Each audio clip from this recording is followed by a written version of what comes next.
What's up, everybody? Welcome to my latest episode of my R&B reviews. The album I am about to review tonight is Stevie Wonder's. Let me see. Give me one second. I'm sorry. I should have had this fucking prepared, but um,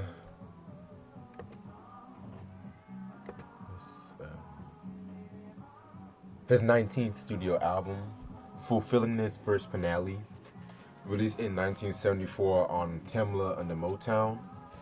Um, yeah, this is again like another part of his classic period. I've already reviewed Talking Book, Music Where I'm From, Music in My Mind, excuse me, Innovations, and Hotter Than July. So, if you guys want to know who Stevie Wonder is, just look into those videos. Yeah, singles albums known for are You Haven't Done Nothing and Boogie on Reggae Woman. And the same producers as the previous ones was Stevie Wonder, Robert McAuliffe, and Malcolm Cecil. Alright, so, yeah. So, after the release of Talking Book, he did the album In the Visions in 1973. I've done a review on that album 2016. I believe it was around early March of 2016. I remember because I did a lot of shit that day. So, yeah, so in case you guys want to know my thoughts, but just a little synopsis. Love the album. Probably my favorite or second favorite Stevie Wonder album. I'm gonna re-listen to songs in the key of life, because the songs in key of life, I'm not gonna do a review on that one just yet. So I'm gonna take my time with that one. So yeah. So yeah, Innovisions was released. Very dope album. I believe it got him another Grammy and stuff like that. Um, about 2 or 3 days after the album was released, I mentioned like he got in a car accident in Durham.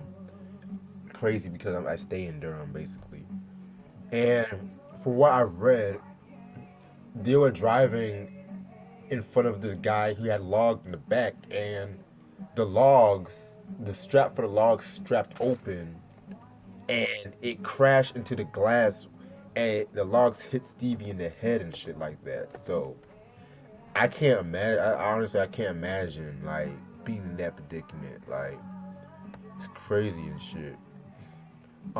So he was in a coma for about 4 days and stuff like that.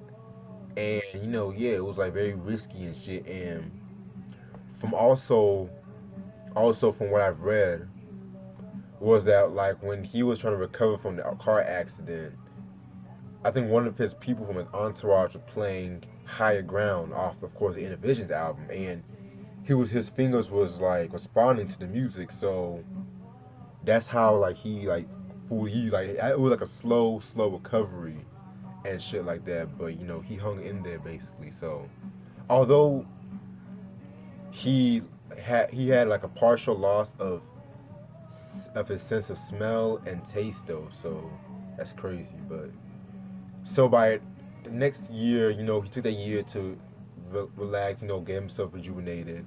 So by the next year, he jumped back on tour in Europe, basically. But he was like, I think like when he was working on this album, he had like a lot of stuff in his mind because, his heart, he had a divorce from Sarita and shit, and so car accident. He felt like it was basically a sign from God.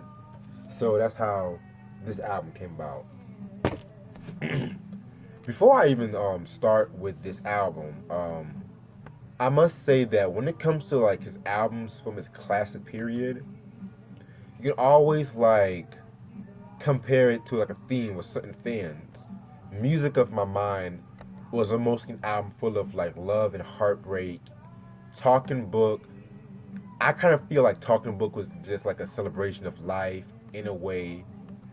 Um, Inner Visions was more of an introspective look, kind of like his political album, if you say the least. And like Songs in the Key of Life, which I know I haven't done a review with, I kind of see that as like a liberation theme to it, basically. But I'm gonna talk more about that when I review the album. Fulfillingness kind of has a lot of different themes with certain people, and I'll get into that after, you know. And it's also noted that around this time, he was having a few problems with his producers like Robert McGullough and Malcolm Caesar. You know, they were butting heads a lot around this time too over the direction of this album. And you know, Motown, they wanted like a more commercial album from Stevie and shit like that too. So they weren't really down for this like more somber album, if you want to say the least. And it's also around this time too that he started working with Minnie Riperton. You guys should know who Minnie Riperton is. She of course made that song "Loving You." They were working on a classic "Perfect Angel" album, which an album I did have in my collection, but I sold it. I sold it because I needed some extra cash at the time. I'm gonna get it back one day, but that's one of those albums I thought I can just see again in stores and pick it up, but it's a lot rarer when I come from, so it sucks though, but gotta do responsibilities and shit. Ugh. Anyway, so yeah, and so it's kind of interesting too because this album has like a lot of themes. Like it has a somber tone, but it also has like him talking about lust a lot with this album and shit. And even Stevie Wonder kind of referred to this as his sex album. Yeah, you guys heard me right. He referred this as a sex album. So that's why I said this album kind of has like a lot of different themes with a lot of people. And it's crazy too because this is the only album from this classic period that's not on the Rolling Stones 500 greatest albums list. Which I was kind of surprised though, but they can put like all the Beatles albums and shit. But you know what? Let me stop. But so yeah, this album got him a Grammy and shit. And the only guest appearance on this album was Jackson 5. So yeah. So yeah, this is the album cover. Kind of dope, you know, very dope and shit. You see like the piano, you see the Grammy right there, you see like the black children and shit. And then right here you see like Stevie when he was little, and you see John F. Kennedy right there. Rest in peace to John F. K. You see Martin Luther King, rest in peace to him too. So yeah, judging from like the album cover, you should know what you're gonna get yourself into, and of course, the lyrics in the album, which again, I wish artists would do this shit now, but it is what it is. I believe the song playing in the background is Too Shy to Say. So yeah, this song is album 10 songs. You guys should know what I'm about to go do. Track number one, Smile Again. I mean Smile Please, excuse me. Self-explanatory, very dope. Oh, damn, I keep forgetting the personnel. Personnel for this album include Stevie on vocals, the Fender Rose, you know, on instruments and shit. Michael Sabello, electric guitar, Reggie McBride, electric bass, Bye Hall, congas and bongos, Jill Gilstrap back on vocals, Denise Williams, yes, the same Denise Williams that affiliated with Earth, Wind and Fire. I'm definitely gonna review the This Is Niecy album. Stay tuned on that one. Paul Anka, Sarita Wright on back on vocals. You know, James Jameson on acoustic bass, Sneaky Pete, pedal steel guitar. You know, so on and so on. Yeah, so Smile Please, definitely a dope song. Um, just judging from this song, you can see where his mind state was at this time. So it's just basically telling the people just keep smiling throughout this whole bullshit, basically. Um, Track number two, Heaven is 10 zillion light years away. That song right there was a very interesting song because he's basically questioning if there's really a heaven and questioning the existence of God, basically. And so yeah, it's very dope song, very complex song from Stevie and shit like that. Um, some of the lyrics, some of the lyrics include like they say that heaven is 10 zillion light years away, but if there is a God, we need him now. Where is your God? That's why my friends ask me, and I say it's taken him so long because we've got so far to come. Like, that's some real shit right there. On some really. So, yeah, two for two, very dope song. Track number three, Too Shy to Say. This is a love song, to say the least. Basically, he's too shy to talk to a girl and stuff like that. And yeah, basic that. It's kind of like a more, excuse me.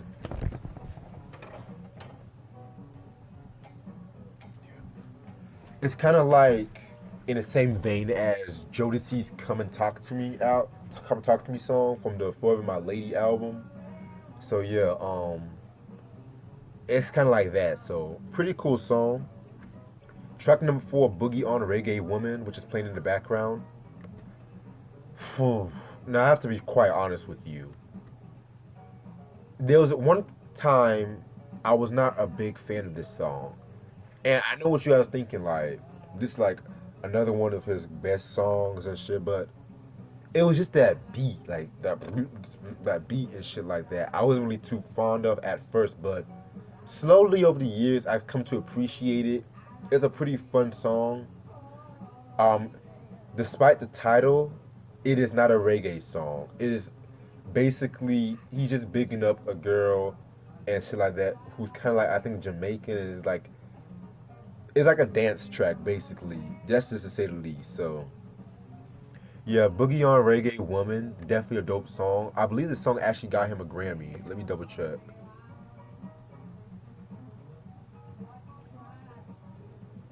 I think it got him a Grammy. I read somewhere it did, so I could be wrong on that, but yeah. Track number five, Creepin'. One of my favorite songs off this album. Um, it has a very mysterious vibe to it. What I got from this song was a lost love that's slowly creeping into his dreams when he's sleeping, and he's just thinking about a lost love basically. So yeah, very dope song. However, the Luther Vandross version, that one right there is, I feel like I like that version better than the original version. Not to knock the Stevie version, but Luther Vandross at that time though. You guys should know what you guys are gonna get into and shit. And I definitely need to get my hands on some Luther Vandross and shit, but I want to start by getting some of his '80s albums because the only albums I have from him is what's the album? The Best of Love, the 1989 compilation. So yeah, I definitely need to get some more albums. Track number six, You Haven't Done Nothing. That song features the Jackson Five. Oh, by the way, Creepin' had Minnie Riperton on background vocals as well. So yeah, Jackson Five featuring on You Haven't Done Nothing. That's probably probably Stevie Wonder's most political songs because it was taking shots at Richard Nixon and shit like that. Because for all you guys should know, 1 year prior, Nixon was caught up in the whole Watergate scandal. And for those of you who don't know what the Watergate scandal was, it was basically when um, five people broke into DC, like the Democratic National Committee and stuff like that. And I think, like, from what I understand, Nixon was trying to tape them or had some illegal tapes or some shit, and so they were caught, and I believe that's what got Nixon what's that word, impeached and shit. So I, yeah, so just basically summing up that it's a long story. So it was very very big back at that time. So yeah, and so yeah, with the whole Watergate scandal, and it's crazy because this is one of the first times you really heard Stevie kind of angry and shit like that. And he's always talked about like issues and stuff like that in his music, but never at a point when it's like, how can I put this? Never at a point when he's basically yelling, and even at a point where he kind of sounds frustrated too. So very dope song, and of course Jackson 5. At that time, they were untouchable at that time. So next song, It Ain't No Use. My favorite song off this album. Um, yeah, that's a very dope song. Basically, what I got from that song is just taking stuff as it comes and basically like that. So yeah, very dope song. Love that song. Next song, They Won't Go When I Go. This is arguably the darkest song off this album because from what I've read, it was supposed to be based off his car accident, and he's basically talking about how the world is full of sinners and basically like that, and he felt like he'll get to heaven before others and stuff like that because the fact like he's merely doing God's work while people who are wicked are just raising hell anywhere they go to.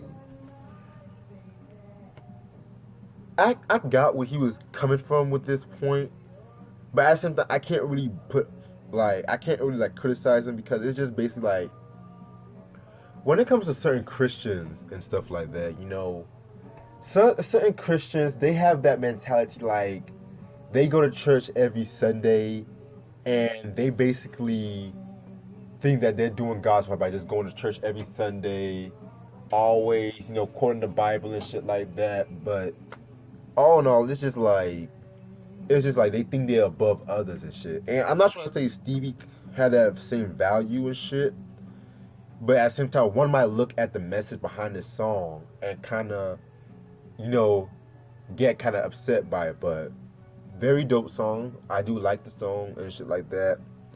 And it's kind of crazy too because George Michael actually covered that song too. Rest in peace to George Michael. I'm definitely going to do a review on Faith one day. I'm not too sure when, but stay tuned. Next track, Bird of Beauty. That's basically like a Brazilian influence kind of song. Pretty straight. And last song, Please Don't Go. Please Don't Go. That song was alright. I wasn't really too big on that song and shit like that. Basically, just begging his lover don't leave me and shit like that. Kind of very emotional, like very eerie way to end off the album and shit. And that brings me to the end of this album. Overall, very good album, but it's not an album for every Stevie Wonder fan. If you're expecting Talking Book Stevie, maybe Inner Visions, this is the album that you should not really start off with because he was really going to some really dark territory, with religion and racism and politics. And, with his mind after the whole car accident, it was just basically like he was just getting stuff out of his head, out of his mind. It's kind of funny. It kind of reminds me of, when MJ Michael kind of did the whole history project, and a lot of the songs like a lot more darker to the sense, because he was coming off the whole child molestation allegations, the first allegations, by the way. And so yeah, it was just kind of at that same vein and shit. Excuse me.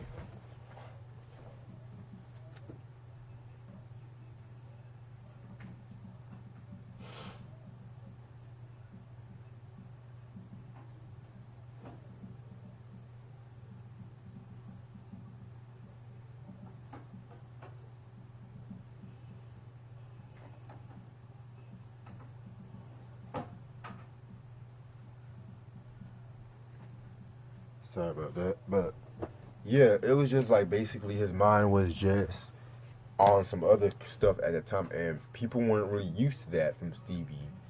However, this was actually his first studio album to top the pop albums charts, and it's his third album. Top the R&B Black albums charts and stuff like that. So yeah, and another thing I love about this album that kind of grew on me was just the way this album was produced. It was very stripped down, to say the least. It wasn't as melodic as his previous albums or as songs in the key of life. So it definitely fit the vibe. You can really feel the vibe with this project and shit. So yeah, Fulfillingness first finale, released in 1974, must have in your collection. This, like I said before, this is not for every Stevie Wonder fan, but for those heavy Stevie Wonder fan, like if you're expecting the happy, cheerful Stevie, this really isn't the album for you, just to say the least. Okay, and like I said before, I'm definitely gonna review Songs in the Key of Life sometime before the end of the summer. I really want to do my thing on that review. Definitely debating if I should do a live streaming for that review, but because I already planning on doing a live streaming on Walking with the Panther, which I'll most likely do in maybe about 2 weeks. So yeah, stay tuned on that. But yeah, that's all the time I have. Stay tuned for more. Peace.